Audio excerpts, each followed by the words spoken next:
하나님 말씀은 사무엘하 15장 30절입니다. 사무엘하 15장 30절.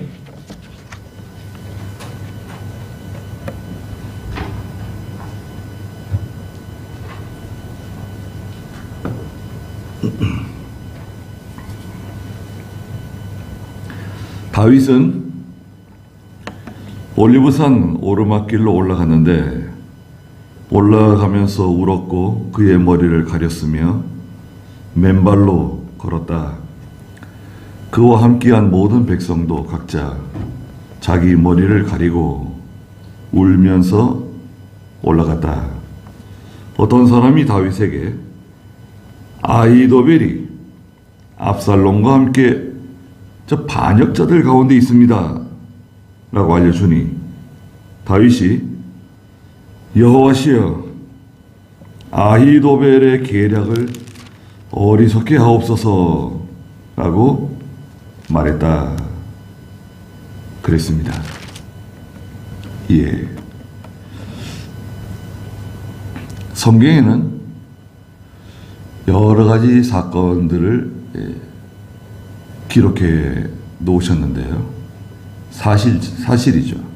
팩트를 이제 기록해 놓으신 건데, 그 가운데 상당한 부분이 이런 국가적인, 정치적인 사건들이 기록되어 있습니다. 이상하죠? 국가의 그 정치적인 사건들, 쿠데타, 암살, 또 배신, 배도, 뭐 여러 가지 그런 일들이 다 기록되어 있습니다. 예. 왜 기록해 놓으셨을까요? 교회는 세상 가운데 있는 교회입니다. 그래서 신약교회가 이 어두운 세상 가운데 있는 이 빛으로서 빛의 기관인데, 교회가 세상 가운데 있어요. 그래서 모든 것을 잘 해결하고 그것을 잘 감당할 수 있는 그런 실력이 필요하고 지혜가 필요합니다. 다윗도 출신은 상당히 내세울 수 없는 그런 미약한 그런 출신이죠. 베들레헴 사람이면서 양치기였어요. 목자입니다, 목자. 형들이 있었습니다. 8형제예요, 8형제. 남자들만 8형제고요. 남자들만 8형제고, 또 누나도 있어요. 다윗의 누나도 있습니다. 다윗의 누이의 그 누나의 아들이 바로 그 다윗의 군대 장관 요압이잖아요. 요압, 아사엘, 그 삼형제. 그 누나도 있어요. 그 누나도 있죠. 형님들이 7이나 있고, 물론 중간에 한 사람이 죽은 것 같아요. 아마 다윗 바로 위에 있는 형이 죽은 것 같아요. 그래서 다른 성경에서는 2세의 아들들이 7이라고도 기록한 것도 있습니다. 8이라고 기록한 것도 있고, 그런 거 보면 원래 8이었는데 한 사람이 죽고 다윗이 막내 아들인데 하나님께서 그 다윗을 불러다가 이스라엘 왕을 삼아주시는 거잖아요. 근데 그 왕이 되는 과정도 상당히 드라마틱하죠. 사울이 초대 왕이 되었고, 그 사울이 교만해져 가지고 하나님 말씀 불순종하다가 폐위가 되죠. 전쟁에 나가서 죽게 돼요. 사울 왕과 그 아들 셋이 그 전장터에서 전사하게 되죠. 그러면 자동적으로 다윗이 이스라엘의 왕이 되어야 마땅한데 유다 지파와 베냐민 지파는 다윗을 인정하고 왕으로 삼았어요. 그런데 나머지 이스라엘 지파는 다윗을 인정하지 않았습니다. 니까짓 게 뭐냐? 이렇게 된 거예요. 그런데도 다윗이 거기에 대해서 그들을 원수 삼지 않고 기다려줬어요. 그리고 3년 반 후에 전체 이스라엘 백성들의 왕이 되게 되죠. 과정이 험난합니다. 그런데도 다윗이 왕이 되어가지고 이스라엘을 잘 다스리고 또 백성들을 잘 인도했습니다. 다윗 왕 때 이스라엘 땅덩어리가 제일 커졌어요. 다윗은 군인입니다. 성경에 다윗은 군인이라 그랬어요. 너는 군인이다. 피를 많이 흘렸다는 거예요. 그러니까 너는 아무리 성전을 짓고 싶은 마음이 있을지라도 너는 성전 짓기에는 합당한 사람이 아니라 그러셨어요. 하나님께서. 그렇게 충성스럽고 믿음이 좋은 다윗도 하나님께서 성전 짓는 거 허락하지 않으셨습니다. 다윗이 그 참 안타까운 마음, 그렇게 성전을 짓고 싶어 하는데 하나님 짓지 말라 그러니까 성전 짓는 마음을 거둬들였죠. 그리고 이 나라를 부흥시켰습니다. 경제적으로, 군사적으로. 나라가 막 다윗 왕 때 크게 성장한 거예요. 다윗이 약 40년 다스렸는데 다윗 왕 때 이스라엘이 완전히 꽃을 피운 거예요. 그 영향이 그대로 아들 솔로몬에게 연결되죠. 솔로몬도 40년 통치하는데 솔로몬은 군인이 아니죠. 군인 출신이 아닙니다. 솔로몬의 그 은사, 장점은 이 외교를 잘해요. 외교를 잘하는 그런 능수능란한 그런 외교가로 할 수 있죠. 그래서 많은 나라들과 동맹을 맺고 화친을 하고 뭐 불가침 조약 같은 거 있죠. 침공하지 않는다는 조건으로 그 왕족들, 그 민족들의 그 딸들을 데려다가 아내를 삼은 거 아닙니까? 그래 왕비와 뭐 처첩들이 1000명이나 된 거 아니에요.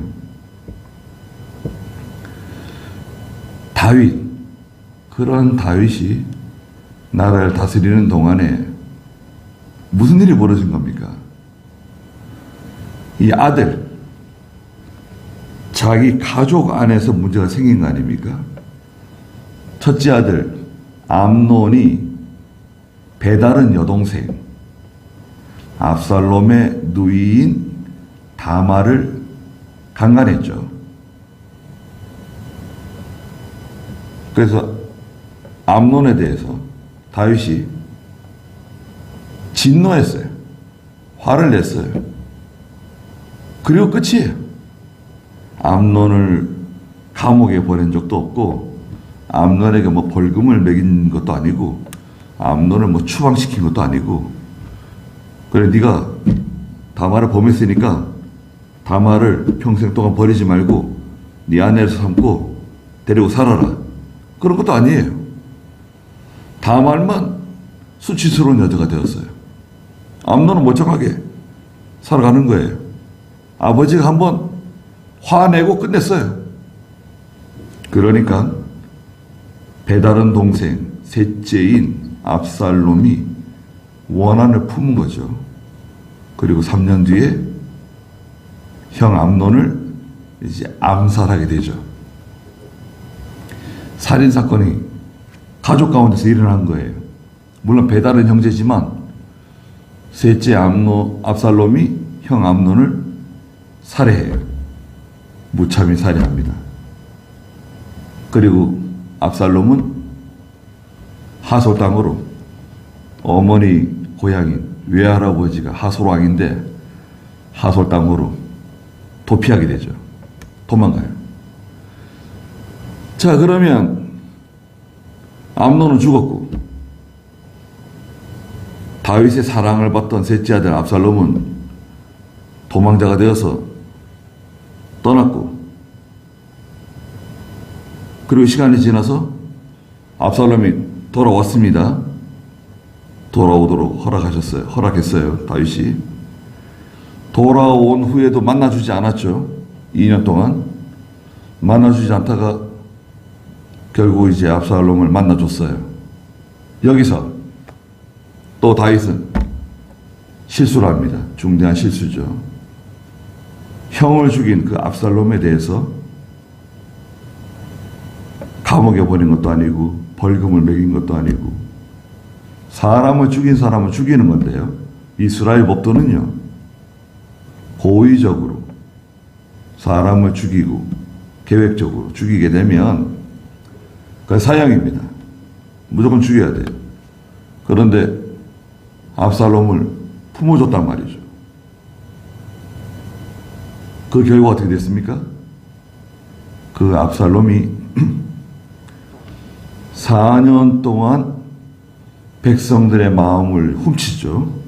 15장 7절에 보면 4년 동안 백성들의 마음을 훔쳐가지고, 말하자면 인기 투표했는데 아버지 다윗과 압살롬 인기 투표를 하면 압살롬이 더 표가 많이 나오는 거예요. 네, 백성들의 그 민심, 백성들의 마음을 훔친 거예요. 그러니까요, 이 여론을 믿으면 안 돼요. 여러분, 성도들은 이 여론에 휩싸이는 사람들이 아니에요. 휩싸이지 않을 수는 없지만 잘 보셔야 돼요. 어떤 것이 사실이고 어떤 것이 참이고 어떤 것이 거짓인지 그걸 잘 판단하셔야 되잖아요. 지금은 정보가 많이 공개되어 있으니까 좀 찾아보면 돼요. 또 물어보면 돼. 알만한 사람들에게. 누가 정직한 사람인가? 누가 옳은 사람인가? 어느 쪽이 진실하고 어느 쪽이 잘못된 것인가? 그건 금방 알 수 있습니다. 그것을 판단하지 못하게 되면 말하자면 어리석은 사람이 되는 겁니다. 어리석은 말을 하게 돼요. 그 사람들은 말은 안 하지만 저분이 참 어리석은 사람이로구나, 저렇게 분별력이 없는 사람이로구나, 이제 알게 되는 거죠. 예수를 믿어도 하나님의 백성이 이런 통찰력을 가지고 있고 지혜가 있는데도 불구하고 그런 것을 잘 판결하지 못하고 판단하지 못하게 되면 그게 그대로 교회로 들어와요. 교회로 들어오게 되면 교회에서 일어나는 사건들을 제대로 분별하지 못하는, 제대로 판단하지 못하는 그런 실수를 저지르게 됩니다. 교회도 잘 다스려야 돼요. 교회를 어떻게 다스리느냐? 교회는 하나님 말씀으로 다스리는 겁니다. 하나님 말씀이 원리 원칙이에요. 원리 원칙대로 하면 돼요. 그리고 그 위에다가 옷을 입혀요. 옷을 착 입히는데 그 옷은 사랑입니다. 사랑. 사랑으로 옷을 입히고 그 중심은 원리 원칙입니다. 사랑을 하되 진리 안에서 사랑하고 진리 안에서 사랑하되 또 죄를 용납하지 않는, 죄를 잘 분별해내는 그런 교회가 되어야 됩니다. 그렇지 않으면 어떻게 되느냐? 아주 시끄러운 교회가 돼요. 질서가 없는 교회가 될 수 있습니다. 여러분, 교회가 정말 말이 많고 시끄러운 곳입니다. 예, 질서가 없어요. 목사님을 인정하지 않고 장로님도 인정하지 않고 뭐 자기들이 다 왕이에요. 예. 얼마나 교회가 시끄럽고 다툼이 많고 시기 질투가 많고 원망이 많고 그럴지 모릅니다. 그 원인이 뭐냐? 그 교회 정치를 잘 못해서 그래요.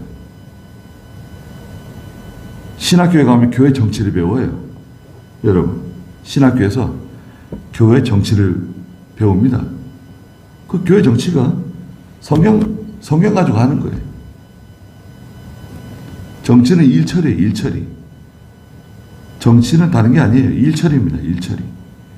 일처리를 잘못하면, 가정도 마찬가지잖아요. 가정에서도 남편이 일처리를 잘못한다. 그러면 그 가정이 어떻게 되겠습니까? 아내가 일처리를 잘못한다. 야, 그러면요. 아니, 복잡한 가정이 됩니다. 어려운 가정이 돼요. 다윗이 압살롬이 일으킨 쿠데타로 인해서 서둘러 도망치는 그림이 여기 그려져 있어요.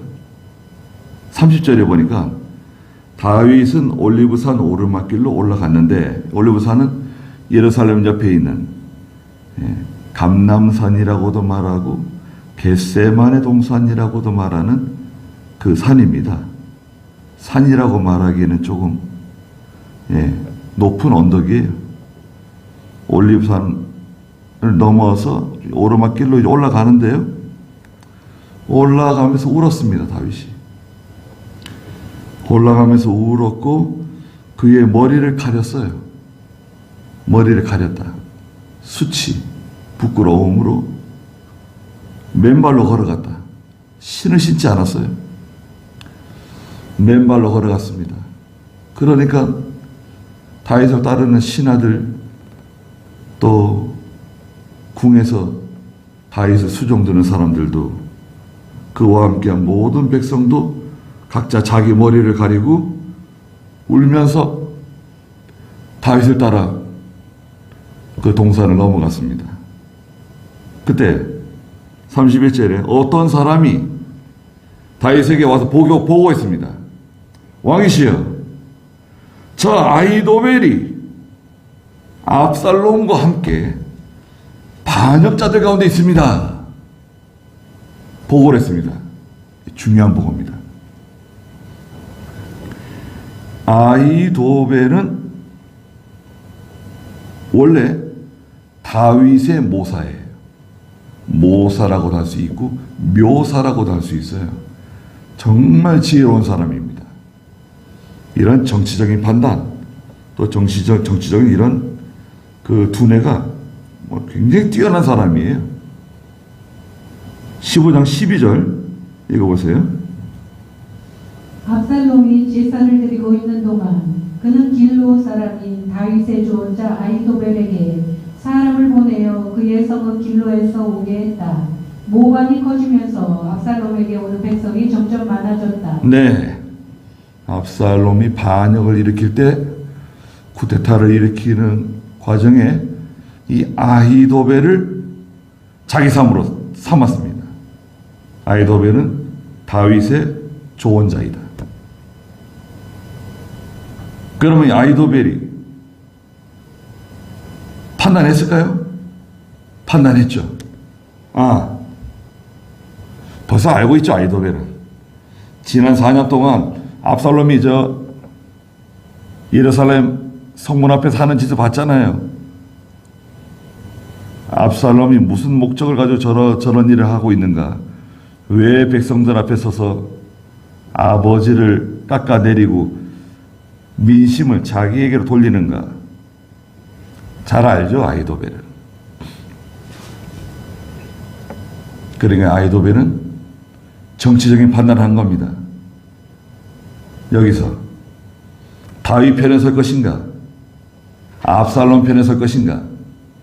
여러분, 어떻게 판단하죠? 여러분 같으면 어떻게 판단하겠습니까? 다윗 편에 설 것이냐? 압살롬 편에 설 것이냐?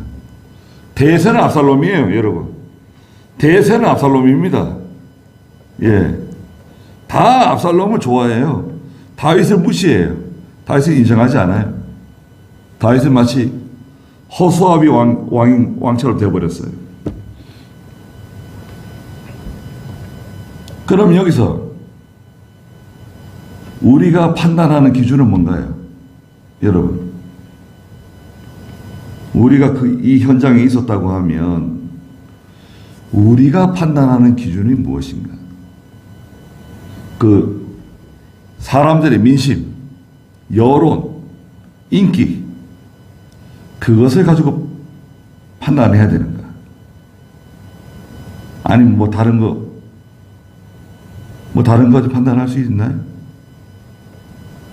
어느 편에 서야 되느냐? 다윗 편에 서야 되느냐? 압살롬 편에 서야 되느냐? 이거 목숨 걸고 하는 겁니다. 정치적인 생명 걸어야 돼요. 누구 편에 서야 되느냐? 지금 우리나라도 누구 편에 서야 되느냐? 예. 검찰도 목숨 걸고, 경찰도 목숨 걸고, 판사들도 목숨 걸고, 다 목숨 걸고 하고 있네요. 예. 심지어는 같은 편 사람들도 예. 은근히 배반하고, 은근히 뒤통수 치고, 그러고 있잖아요. 자, 판단 기준이 뭐예요?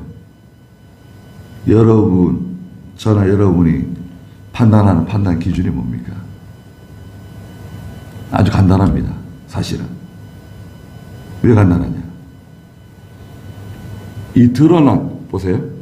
이 드러난 현상을 보시면 안 돼요. 이것은 신기루와 같은 겁니다. 드러난 현상은 신기루와 같아요. 안개와 같아요. 그럼 뭘 봐야 되느냐? 거기에 이제 우리가 소위 말하는 통찰력이 필요한 거죠. 그 통찰력의 기준이 무엇인가? 그 기준은 하나님이 누구 편이시냐? 이것을 찾는 겁니다. 하나님이 누구 편이시냐? 하나님께서 누굴 더 위하시느냐? 하나님이 다윗 편이시냐? 하나님이 압살롬 편이시냐? 이걸 빨리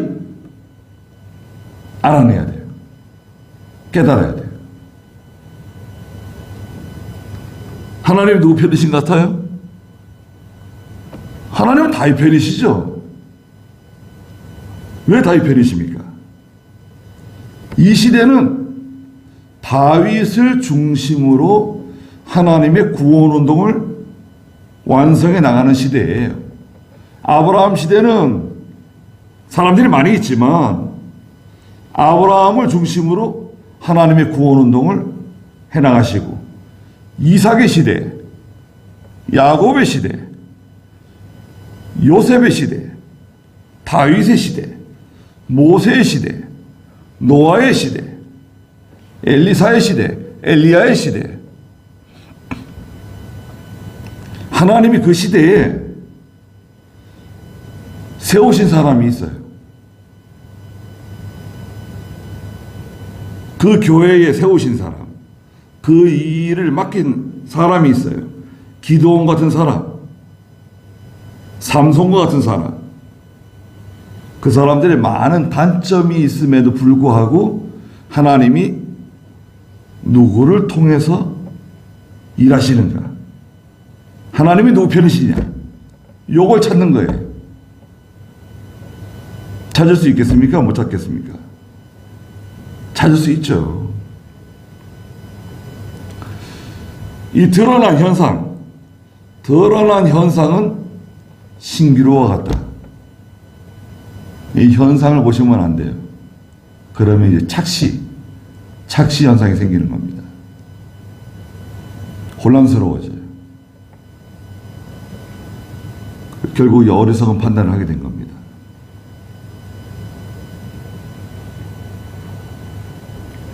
아히도벨이 압살롬의 편에 섰습니다. 왕이시여. 그러니까 다윗이 그게 실망했어요. 여호와시여, 다윗이 말했죠. 자, 아히도벨의 계략을 어리석게 하옵소서. 얼마나 지혜로운 사람인지, 예, 그런 정치적인 판단력이 얼마나 뛰어난 사람인지. 야, 아히도벨이 압살롬의 편에 섰구나. 이거 누구도 이제 압살롬을 이기기 힘들게 생겼다. 이제는 하나님밖에 없다. 하나님이시여, 저 아히도벨의 계략을 하나님께서 막아주시옵소서.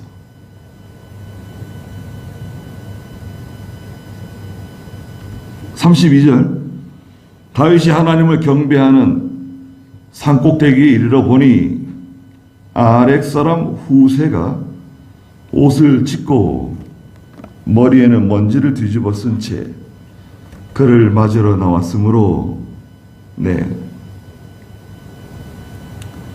아렉 사람 후세라고 하는 후세가 나왔는데요. 후세는 다윗의 친구다 라고도 말했어요. 다윗이 후세에게 33절에 보니까 만일 네가 나와 함께 건너간다면 나는 네게 짐이 될 것이다.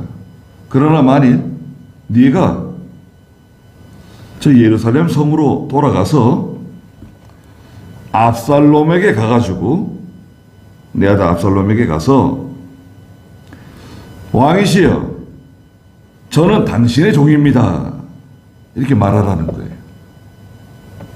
야, 후세야, 너는 나를 따라오지 말고 예루살렘 왕궁으로 돌아가서 내 아들 압살롬에게 저는 당신의 종입니다 라고 말해라.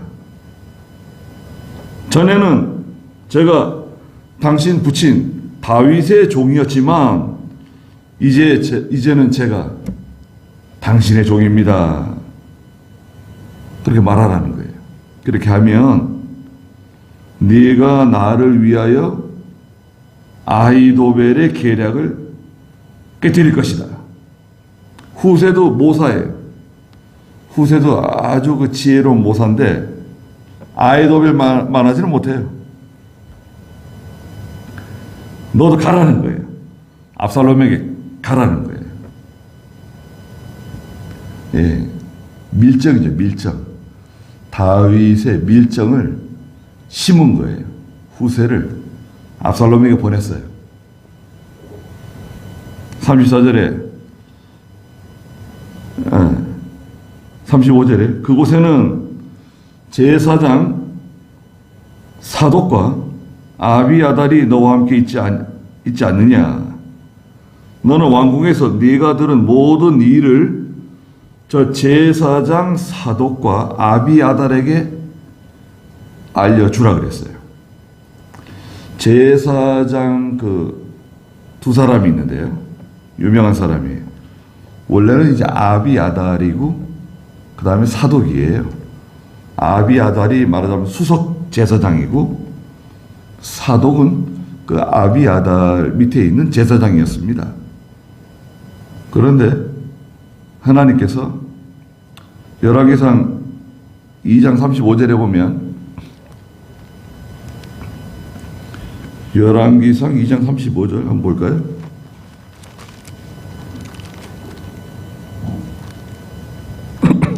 (2장 35절) 왕이 요압 대신 여호야다의 아들 분야야로 군대를 지휘하게 하고 아비아달이 대신 사독을 제사장에 임명하였다. 그리고 왕이 사람을 보내어, 네, 왕이 요압 대신 여호야다의 아들 분하야로 군대를 지휘하는 군대 장군을 삼고 아비아달 제사장 대신 사독을 제사장에 임명합니다. 여기서도 이제 아비아달이 판단을 잘못해요. 그래가지고 아비아달이 말하자면 밀려나는 거예요. 쫓겨나고 사독이 이제 올라가는 거죠. 그 순간순간 판단을 잘해야 돼요. 누구 편에 설 것이냐? 이겁니다. 우리도 찬송에 보면 어느 편에 설 건지 결단할 때 온다고 그러잖아요. 찬송가에. 누구 편에 설 것이냐?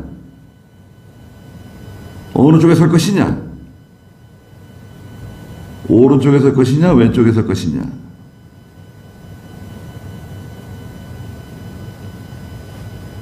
다 하나님의 뜻대로 한다 그래요.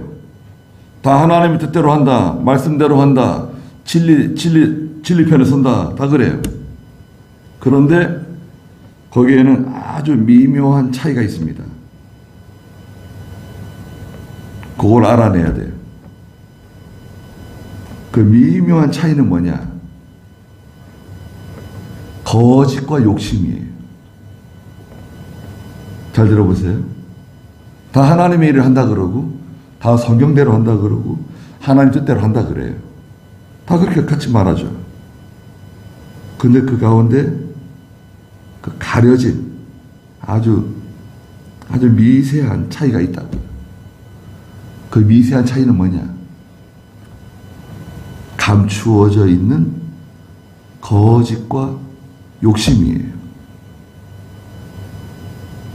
그걸 찾아내면 판단은 쉬워지죠.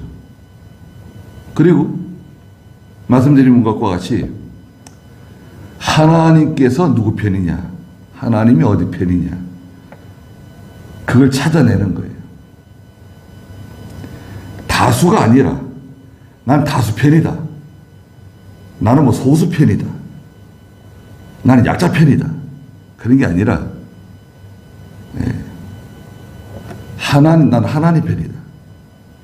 하나님이 누구를 기뻐하시는가? 하나님이 어느 편인가? 그거를 찾아낼 수만 있으면 여러분, 우리는 실패하지 않습니다. 이게 중요한 거예요. 지금은 실패한 것 같고 지금은 약한 것 같아도 진리 편에 있는 사람, 하나님 편에 있는 사람, 하나님께서 반드시 위로해 주시고 갚아주세요. 하나님이 또 세워주세요. 조금 지나면 다 드러나게 돼 있어요. 그 모든 게 다 드러나게 돼 있어요. 드러납니다. 사람들이 다 알게 돼요. 그때 부끄러움 당할 수도 있습니다. 너 욕심을 따라갔구나. 네 거짓말 했구나. 넌 다수를 따라가는 사람이었구나. 말로는 뭐 하나님 말씀대로 한다, 진리대로 한다 그랬지만 사실은 넌 거짓이었구나. 압살롬도 대의 명분이 있겠죠. 내가 아버지보다 더 나라를 잘 다스릴 수 있다. 하나님이 나와 함께 하신다. 봐라. 많은 사람들이 나를 추종하고 날 따르는 거 봐라. 많은 사람들이 갔습니다. 거기에는 중요한 사람들 다 갔어요. 다윗의 신하 250명이 제대로 알지도 못하고, 말하자면 초대장이 왔거든요. 또 왕이 다윗이 가라는 거예요. 가서 함께 하라고, 그 잔치에 참여하라고. 그러니까 초대장도 왔죠.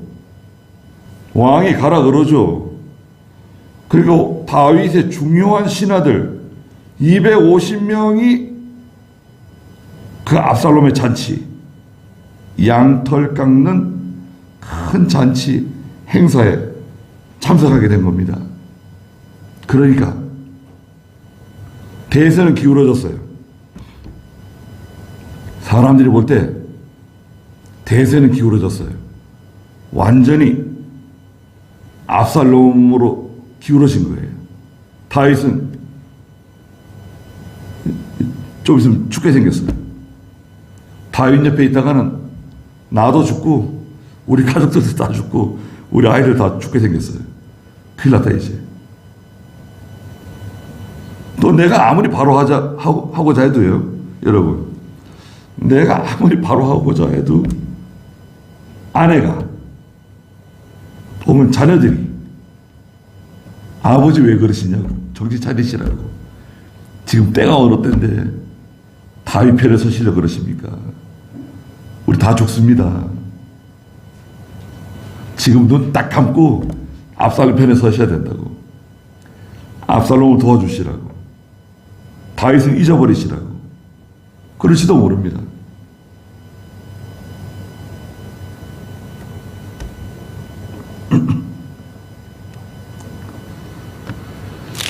그래서 후세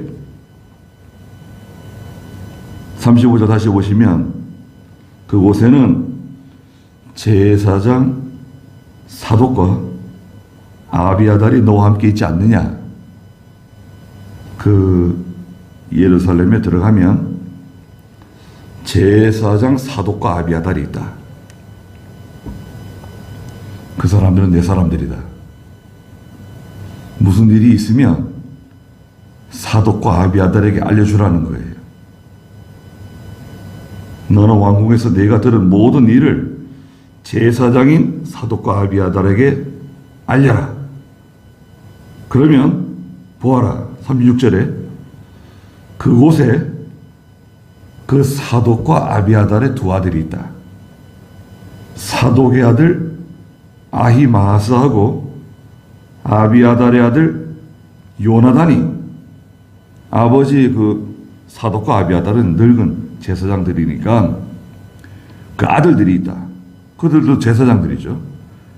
그 사독의 아들 아히마아스, 아비아달 제사장의 아들 요나단이 그 소식을 나에게 전달해 줄 거다. 너희가 들은 모든 일을 그들 편에 내게 전달해라.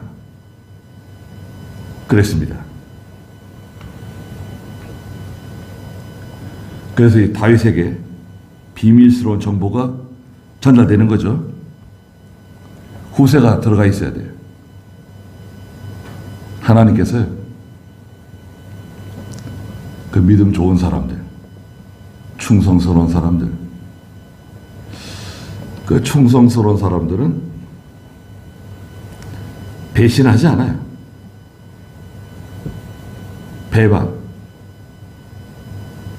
배반은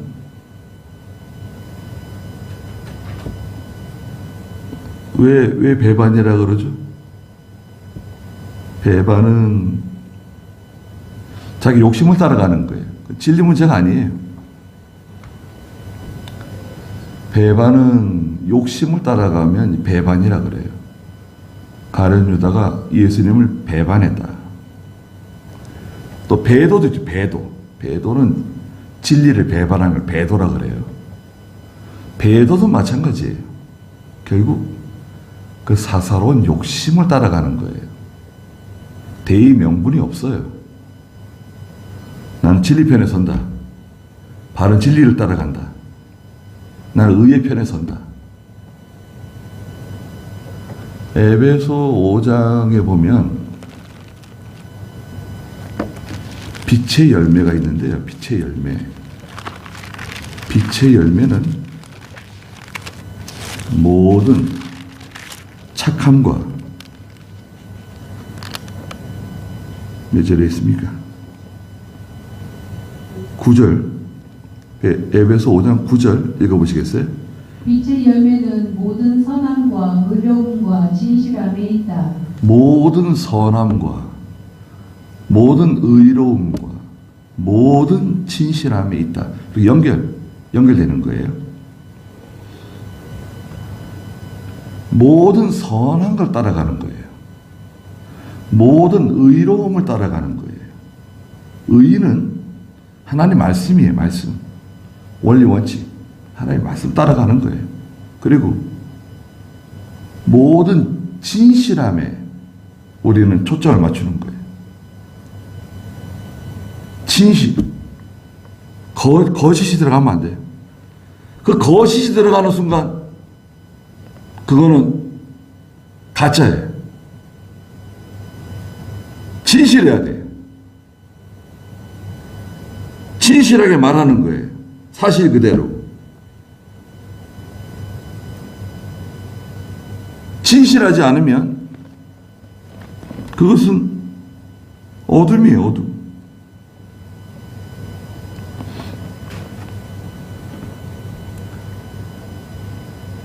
그래서 후세는 다윗의 명령을 받고 압살롬에게로 들어갑니다. 37절에 보니까 다윗의 친구 후세가 성으로 들어갔다. 압살롬도 예루살렘으로 들어갔어요. 예, 무주공산이네요. 무주공산.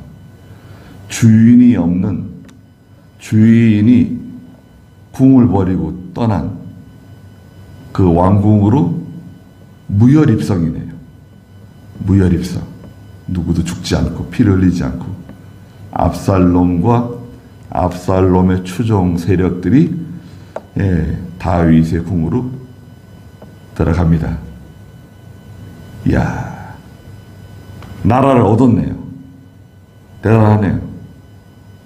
사람 한 명도 죽지 않고 나라를 통째로 삼켰습니다. 무혈입성했어요. 대단한 성공이네요. 야, 하나님이 압살롬 편에 계시는가 보다. 하나님이 압살롬을 좋아하시는가 보다. 야, 다윗의 왕국을 하나님이 압살롬에게로 넘기셨다. 그러면 방송, 신문에서는 대서특필하겠네요. 하나님께서 압살롬을 왕으로 세워주셨다. 다윗의 모든 것을 압살롬에게 넘겨주셨다. 그러면 그 보도는 진실인가요? 가짜인가요? 그건 완전히 가짜죠. 백성들이야 맨날 KBS 9시 뉴스나 보고 MBC 뉴스나 보고 SBS 뉴스만 보고 그거 진짜인 줄 알고 그 완전히 바보 상자가 되어버렸어요. 진짜. 네. 신문들도 거짓말하고 사실을 비틀어가지고 말하고 왜곡시키고 참 백성들이 어떻게 하겠어요? 서울 경기만 벗어나면요 대부분 잘 몰라요. 충청도 사람들이 이렇게 관심이 많아가지고 알겠어요. 경상도 사람, 전라도 사람들이 알겠어요. 저 섬에 사는 사람들이 이렇게 관심이 많아가지고 저 서울 중심에서 일어나는 일에 그렇게 귀를 쫑긋 세우고 레이더를 돌려가면서 안테나를 세우고 있겠습니까? 또 성도들도 마찬가지예요. 성도들이 대다수 잘 모르고 그래서 교회에 믿음 있는 성도들이 중요합니다. 교회에 기둥과 같은 성도들이 있는데 갈라디아서에 보면 기둥과 같은 누가 있죠? 베드로가 있다. 야고보가 있다. 요한이 있다. 그러셨죠, 성경에. 교회의 기둥과 같은 베드로, 야고보, 요한이 있다. 교회의 기둥과 같은 장로, 기둥과 같은 집사들이 견고해서 모든 것을 바로 판단하고 교인들이 막 바람에 흔들리고 막 이리 휘청 저리 휘청거리고 막 그럴 때 딱 기준을 잡아주는 거죠. 이거는 우리가 어느 편에 서야 된다. 우리가 어떻게 해야 된다. 딱 얘기해주면 교인들이 정신을 바짝 차리게 되는 거죠. 눈이 번쩍 떠지는 거죠. 목사가 그걸 바로 한다 그러면 좋고, 그런 견고한 성도들이, 믿음 있는 성도가 필요해요. 교인들이 아무리 많아도 이 기둥과 같은 성도가 없는 교회는 시험이 오면 무너집니다. 교회가 무너져요. 마귀에게 점령당해요. 근데 이 믿음 있는 성도들이 견고하게 서 있으면 시험 걱정 없어요. 아무리 뭐 바람이 불고 뭐 평지풍파가 난다 같아도 절대 흔들리지 않습니다. 그런 게 중요해요. 결국 하나님이 다윗을 다시 복권시켜 주시죠. 예루살렘으로 돌아올 수 있도록 그 왕의 자리에 다시 앉혀주세요. 하나님께서. 압살롬은 어떻게 됩니까? 압살롬은 무참히 죽게 되죠. 참 처절한 죽음을 맞이하게 됩니다. 다윗이 그렇게 제발 압살롬을 죽이지 말아달라고 사정하고 당부해도 그 잔인한 군대장관 요압은 이놈의 자식 그러고 그냥 압살롬을 칼로 죽이죠. 그래서 시간이 지나면 다 드러납니다. 얼마쯤 지나면 드러날까요? 얼마쯤 지나면 감추어심이 다 드러나고 참과 거짓이 드러나고 다 드러나게 될까요? 보통 한 10년쯤 지나면 다 드러납니다. 10년. 10년쯤 지나면요. 다 드러나요. 물론 그전에도 많이 드러나는데 10년쯤 지나면 거의 다 드러나고 또 우리 기도하는 것도요. 한 10년쯤 지나면 기도가 다 응답되고 다 하나님이 그 기도에 대해서 드러내세요. 기도하시는 일들 있잖아요. 왜 내 기도는 들어주시지 않습니까? 그러지 마시고 조급한 마음 버리고 기도하다 보면 하나님께서 다 이루어주시는데 얼마나 기다리면 되느냐. 길면 한 10년 다 드러내세요. 10년 금방 지나갑니다, 여러분. 10년 금방 지나가요. 이병규 목사님이 천당 가신 게 뭐 엊그제 같지만 2014년 7월 20일 저녁입니다. 딱 10년 지났네요. 11년째죠. 그러니까요. 10년 금방 지나갑니다. 그래서 우리는 하나님께서 인도해 주시는 그 인도를 잘 따라가고 또 기도하시고 또 어려운 일 생길 때마다 낙심하지 말고 낙심하게 되면 성도는 인본주의를 사용하게 돼요. 교회가. 인본주의를 사용하면 낙심했죠? 인본주의 사용하죠? 하나님은 떠나시고 하나님의 도움을 받아야 할 그런 결정적인 순간에 하나님의 도움을 받지 못하는 그런 어려운 일이 찾아오게 돼요. 그래서 잘 참으시고 또 하나님의 인도를 잘 따라가시고 또 교역자에게 물어보시면 돼요. 교역자에게 이런 일이 있는데 목사님 어떻게 생각하시냐고 물어보면 거의 답이 나옵니다. 거기까지 하죠.